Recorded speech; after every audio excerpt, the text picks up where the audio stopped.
What's up, you guys? It's your girl Mo Christine. On today's episode of Kicking It, we've got Dre, aka Mr_Spotlight_10 on Instagram. Now, he's a part of the OG support group, so I definitely had to get him on the show. Let's go.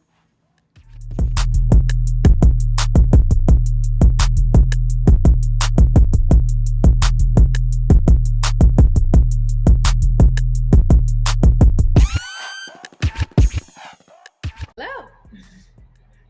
How are you? I'm good. How are you? Wonderful, thank you. Thank you so much for kicking it with me. Yeah, appreciate you having me. Yeah, now Sean referred you to me, and I'm super excited to get you on because the shoes alone behind you. Yeah, I've been at it for a while. Yes, and you have the original boxes. But before we get to all of that, tell us a little bit about yourself. My name's Andre. I'm from Lansing, Michigan. I've been collecting probably, I started around like 2004. Sold a few pairs, kept a lot. But yeah, it's been a lot of fun doing this. I don't really see myself stopping anytime soon. Yes, I mean, can you? I mean, does it make sense to stop? Look how far you are. I know. Yeah, it just, it's one of the things where it's always going to be something that you see that catches your eye. It's like, oh man, okay, I get those. Yes, and the way shoes are dropping every week now is like, it's pretty hard not to find something you like. Exactly. Okay, so when did, you said 2004 you started collecting, but when did that love for kicks start?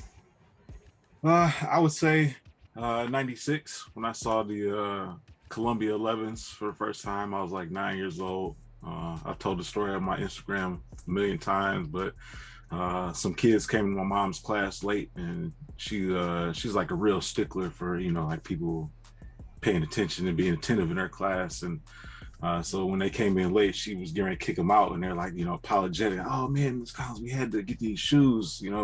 She's like, some shoes? Let me see. So they showed them to her, and she's like, oh, all right, those are pretty nice. Let's go have a seat. And I was like blown away by it, So I had to like go see what they were. And when I saw them, I was just like, oh, like Mom, can you get these for me? I need these. That was the start of it for me. Yes, it started in class. Yeah. Did you ever get that pair, or did you? I did. I searched because I didn't get them at that time. My mom ended up getting me because they were sold out everywhere. So my mom ended up getting me the playoff 11s instead. But I searched for, I think it took me like 17 years to finally find a pair in my like size as an adult. But can I show them? Yes, show them. Yeah. Wow, 17 years. Yeah, and these are dead stock, original pair. Wow. Yeah. That's a long time. Yeah. Long time. I love it. Do you remember, like, just so you said the kids, they had to line up for the shoes, that's why they were late. Mm-hmm. Do you have any stories of when maybe you had to line up for a shoe back in the day when that was a thing? Oh yeah. The first pair I actually stood in line for was this Defining Moments package. So that was like my introduction to it. Before then, I had some friends that worked in shoe stores, so like they would kind of look out for me where I didn't have to stand in line with everybody else.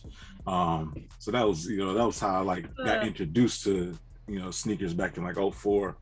But when the Defining Moments pack dropped, there was like nowhere around me, like near me, to have them. So a friend and I drove like an hour and a half to Detroit, and we ended up we got there like 3:30 in the morning. We stood in line. It was like freezing cold. It was classic stories about when people getting out of the car telling stories and stuff like that. It was a lot of fun for me. So I kept that pair of dead stock. I probably would never wear them just because of the sentimental value that they have. Wow. But, yeah, it was a lot of fun. I feel like those whole lineup stories kind of like it has some deep meaning compared to like I had to wake up early and log on to sneakers and then I lost. Like I feel like those lineup stories they hit home. Yeah, because it was like you would hear like other people's experiences you know, in doing that, and they tell you about other times that they stood in line, or, you know, like crazy situations or pickups that they had. And it was just like, for me, you know, growing up with not a lot of people around me that were like really into sneakers, you know, like I got looked at like I was crazy for having 30 pairs back when I, you know, I had 30 pairs, you know. So it was like to be around a bunch of people who were like immersed in it like I was, and like felt like I was, it was like a whole different, it just took on a whole different meaning to me, you know. And it kind of like, I guess you could say it brought me closer to, you know, to the culture, the process of, you know, like acquiring stuff, you know. And that's when it like really became a lot of fun for me. Yes. So, what is your definition of a sneakerhead if you use that term? It's, I think it's something that gets used real loosely now because things are made so, you know, like there's so many releases, and there's, like I said, there's so much stuff coming out all the time for everybody. It's so easy for anybody and everybody to kind of like jump in and get a hand in it. But to me, I guess I would classify a sneakerhead as somebody who is like really kind of immersed himself in the entire culture of it.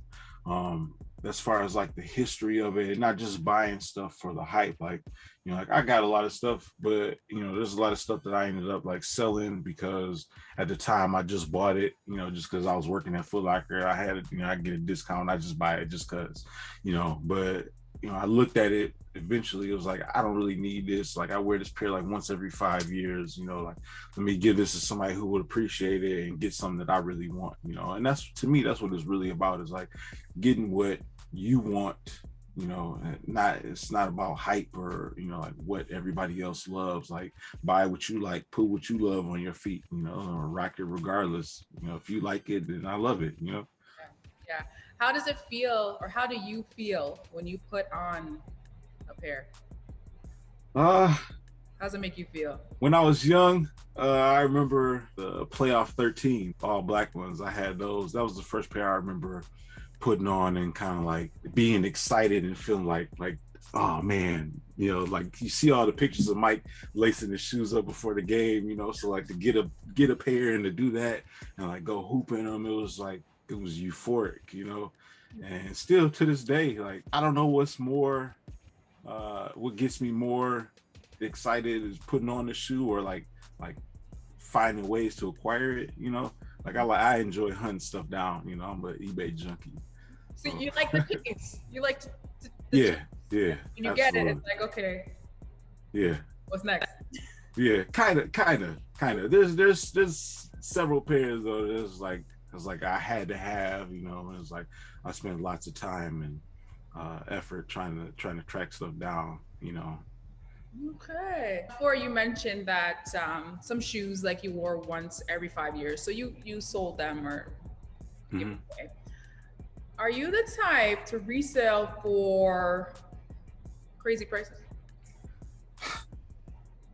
No. Okay. Okay. I mean, I'm not gonna like shortchange myself, you know, Yeah. Yeah. but I would like to consider myself reasonable as far as the prices, just because, you know, like I said, I grew up, you know, I came up with people that looked out for me, you know. I worked in Foot Locker, I had a discount, so like paying retail for me was a lot. So like paying resales, like I hate it, you know, I hate it. So I try to keep it, you know, as fair as possible. Or like sometimes now, like I buy pairs to you know, hold and trade later for pairs that I missed out on, you know, like to kind of make up the value difference. But I really try not to crack anybody's head, you know. Yeah. Yeah. So overall, what's your take on the resale game? It's tough to stomach because there's a lot of people out there that really just want to have pairs to wear, you know. Um, like myself, if I buy it, for the most part, you know, with the exception of like stuff I have doubles on or stuff that has like extreme sentimental value to me, you know, if I buy it, it's going on my feet. You know, like I got PEs and samples, and like I wear all of those, you know, because if I get it, you know, like I want to wear it, you know. So it's like to see so many people now just kind of like get into it because they want to get a pair to hold on to them because they know in 2 years they're gonna be 3 times as much, and then sell them off. Like, I don't really like it, but like what can I do about it? Like I gotta adjust to it and adapt. It's no different than 15 years ago. You stand in line and they holler out, "Hey, all the size 13's gone." And I'm like, "Oh well, I'm in the back. I wasn't here early enough. Whatever. So you gonna miss out. You're not gonna get everything that you want. It's just like I said, just making an adjustment as far as how you deal with it. Yeah, it is what it is, right? Yeah. I mean, it's tough, but it is what it is. Yeah. It's hard to stomach. All right, so behind you, is this like a sneaker room? Yeah. This is where I keep most of my pairs. I got a few more downstairs in the basement. A couple more racks, but Racks. yes. Okay, so how many pairs do you have? It's been a while since I counted. I've sold some, bought some. I'm somewhere in between like 350-ish. I usually keep it around there. I think at my peak I was at like probably close to 5. And I sold a lot of stuff. I moved on from a lot of pairs. Wow. And what is your rotation like? How do you choose one? I try to wear different stuff as often as possible. A few years ago, one of the things that kind of like made me, I guess, popular on Instagram was I called it a sneaker spotlight, where I highlighted a different pair every day. And so I started January 1st, and I wore a different pair every day until I ran out. And I think I was like middle of November or something. That time I ran out of pairs. Yeah.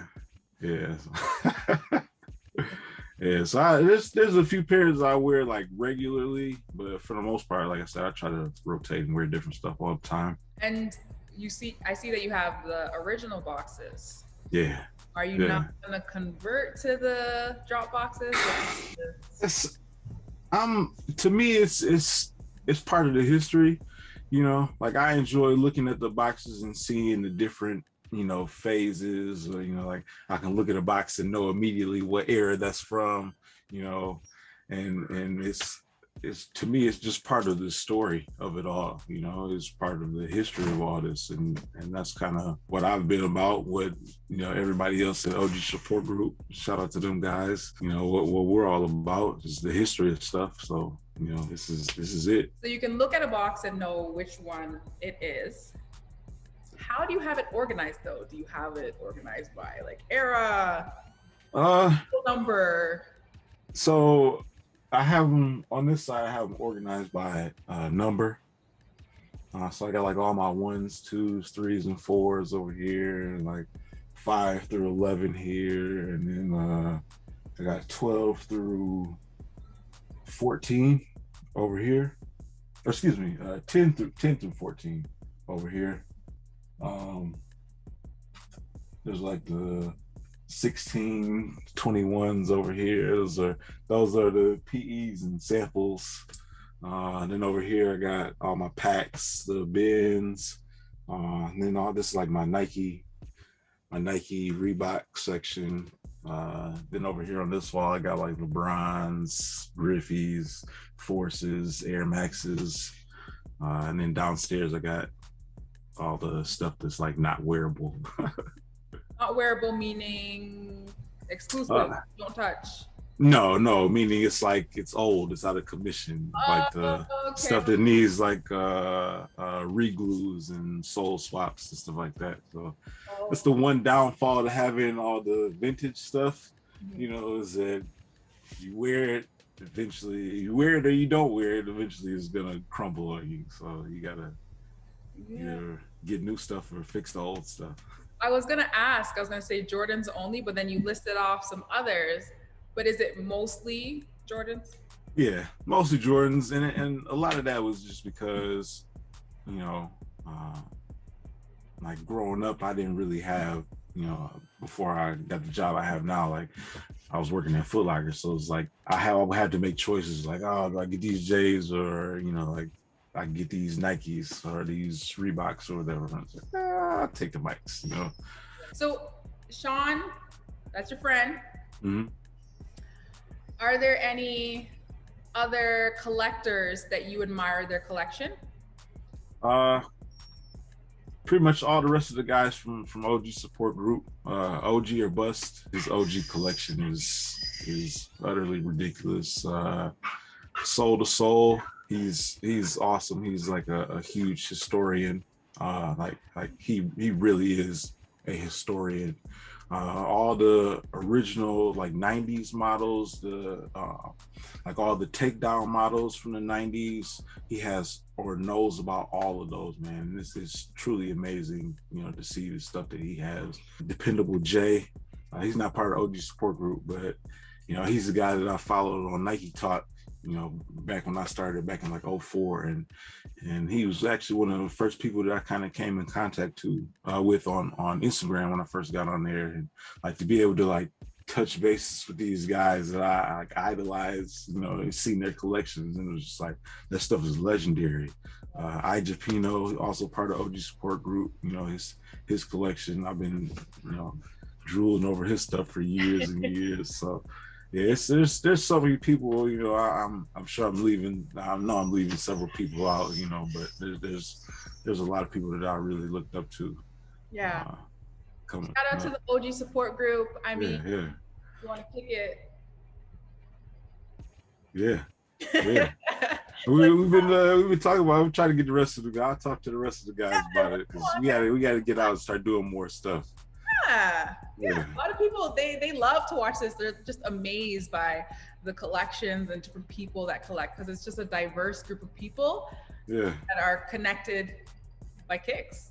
Yeah, and it's awesome like how you can like go anywhere, you know, and like you see a pair of shoes and you can compliment somebody on them and start a conversation, and like before you know it, like, yeah, you know, like you're talking and you're close friends with somebody, and I can't tell you the number of people that like I've built relationships with like that.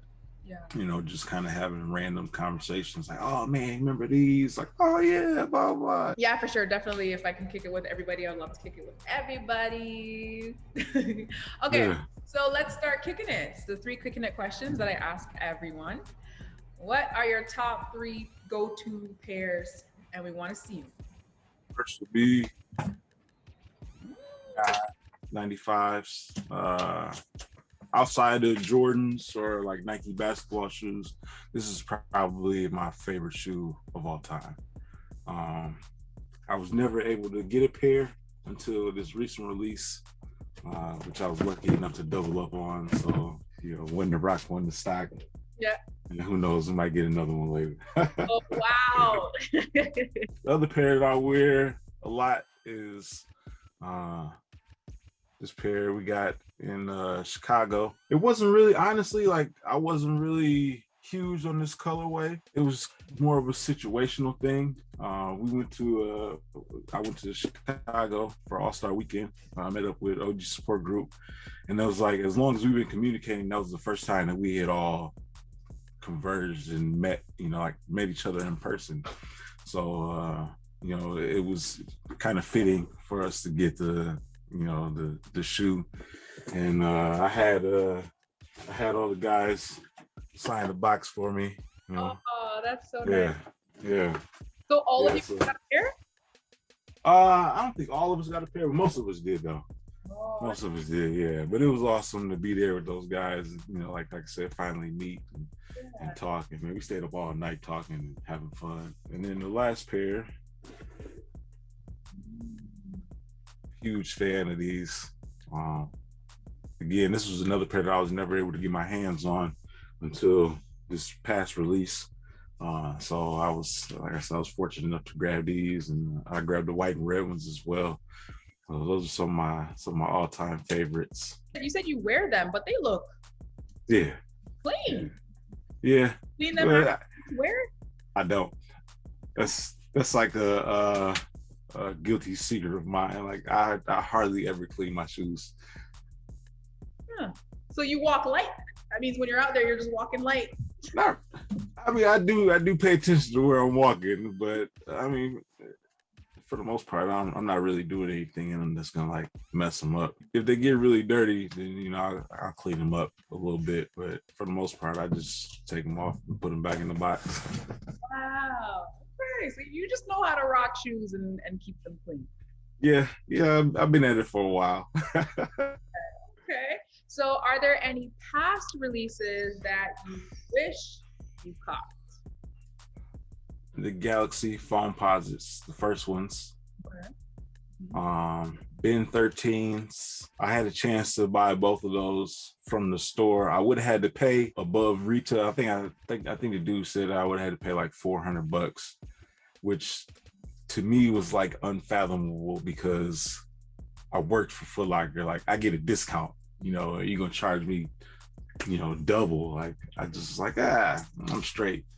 But see how the prices have jumped up on those pairs. Like looking back on it, I kind of wish I had taken advantage of that. 400 doesn't sound too bad right now. Yeah, right. Man, I would gladly pay those prices right now. The Mellow 2s that just released or re-released a couple years back. I had 2 pairs of the 2004 release. I sold one, wore the other ones. They just fell apart. Now I'm in search of the most recent retro. All right, so if anybody's watching and you got a size 13 in the Mellow 2s, holla at your boy. Yeah. Okay, so are there any upcoming releases that you plan on going for? Yes, Lightning 4s. That's a must. I guess you kind of technically qualify those as a pair that I missed out on, that I wish I had. So yeah, those are, I need 2 of those. There was a guy that he was part of the OG support group when we first started. He used to say 1 is none, 2 is some, and 3 is not enough. My goodness. It's hard to get one. It is. Sometimes you got to bite the bullet, but like I said, that's where those other pairs come in, where you just like buy a pair and like sit on it for a little while. Like, all right, I'll trade you these for those. Like, so it works out at the end. The playoff 12s, definitely need those. Doing the cool red 11s. I got to get those. Those are very popular. That's on everyone. Yeah. I that's another one I would need 2 of. Oh man. Yeah. What? I'll keep it locked on the page. I know you're gonna get them. Oh yeah. I'll have. I'll definitely keep it locked on your page. Look for that picture. But now that you've answered the 3 Kicking It questions, it's time for Soul or Troll. We'll ask you a question, maybe about kicks, maybe about life. Let's just gonna troll. All right. All right. Ooh. Okay. Would you rather have people spread a terrible lie about you, or have people spread terrible but true tales about you?